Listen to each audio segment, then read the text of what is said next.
عزیز طلباء السلام علیکم۔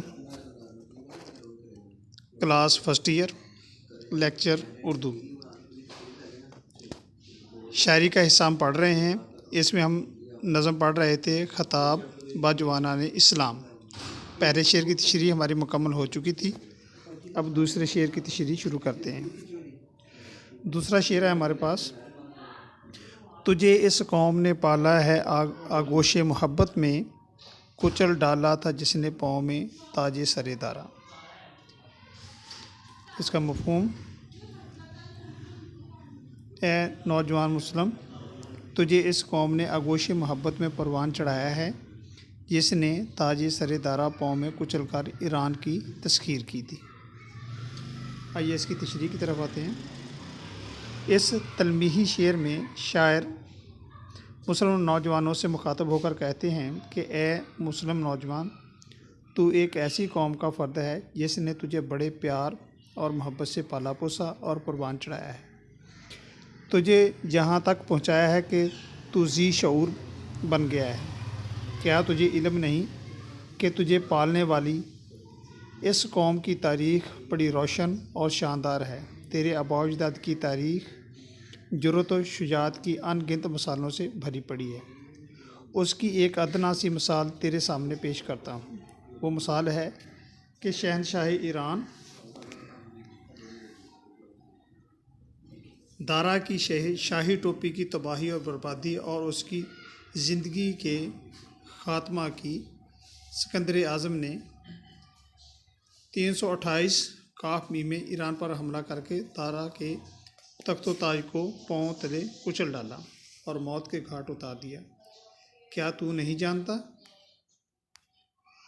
یہی وہ ایران ہے جسے مسلمانوں نے حضرت عمر فاروق رضی اللہ تعالیٰ عنہ کے عہد میں فتح کر لیا تھا۔ ایران اس زمانے میں ایک طاقتور قوم کی اماجگاہ تھا۔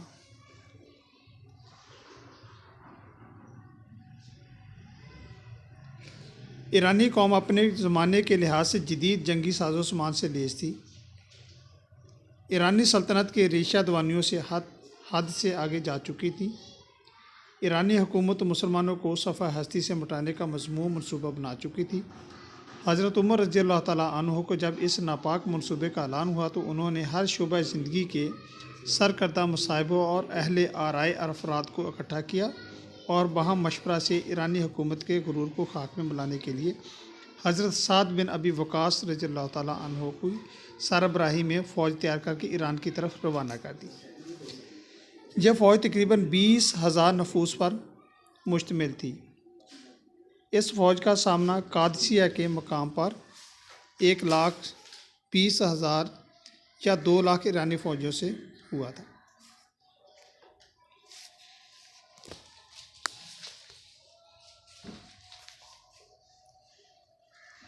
یہ فوج تقریباً 20,000 نفوس پر مشتمل اس فوج کا سامنا قادسیہ کے مقام پر 1,20,000 یا 2 لاکھ ایرانی فوج سے ہوئے۔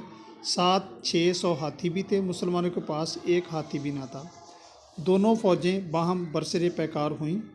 ایرانی افواج کے سپہ سالار رستم نے دوہری زرہ پہن رکھی تھی۔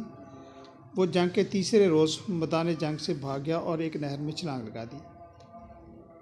ہلال بن علقمہ رضی اللہ تعالیٰ عنہ نے پہچان لیا اور ایک ہی وار میں اس کا سر تن سے جدا کر دیا، حالانکہ اس نے سر پر دوہری زرہ پہن رکھی تھی۔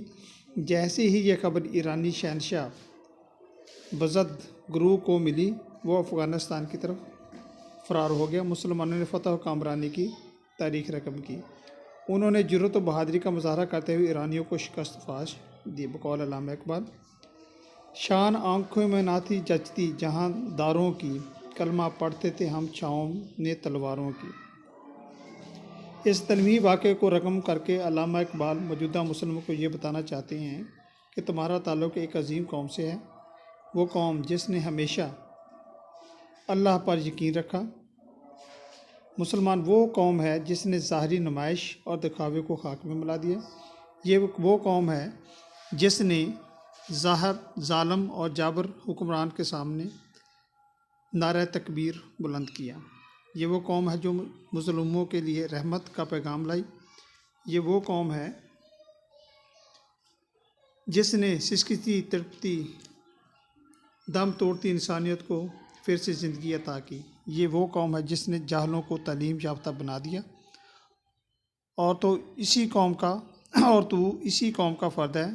تو اس قوم کے نقش قدم پر چل اور اس کی طرح بہادری اور جرأت کی داستانیں رقم کر۔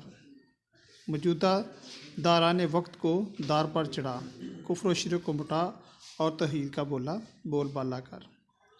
علامہ اقبال پھر فرماتے ہیں، مٹایا کیسر و کسریٰ کے استبداد کو جس نے، وہ کیا تھا روز حیدر، فقر بزر، صدق سلیمانی۔